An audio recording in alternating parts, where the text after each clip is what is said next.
When I first learned about how accurate AlphaFold was, I thought that it could help us solve the problem that we had been stuck with for 10 years.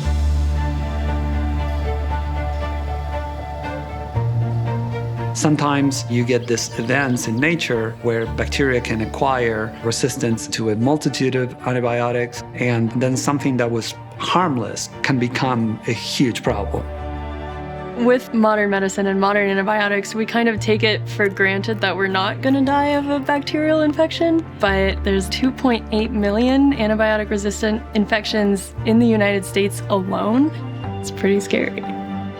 The industry has not really generated very many new antibiotics lately. An alternative approach to try to deal with the problem of antibiotic resistance is to try to develop approaches to defeat the resistance mechanism so that the existing antibiotics are effective. There's a couple different ways that bacteria can acquire resistance. In the case that we're studying, they modify the bacteria membrane to prevent the antibiotic from even getting in. Our project is focused on understanding the enzymes that allows the bacteria to modify the membrane. An important aspect is that we also focus on understanding the structure of these enzymes. But those are particularly difficult to work with because we need to take them out of their natural environment.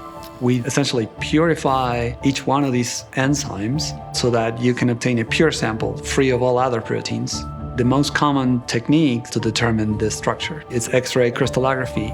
Proteins in the membranes of cells are notoriously extremely difficult to crystallize.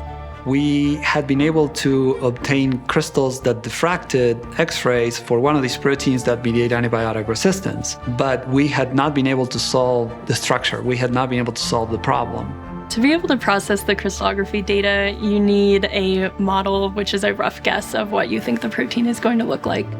With technology like AlphaFold, which provides a starting model that we can combine with our data, we'll be able to solve these structures so much faster.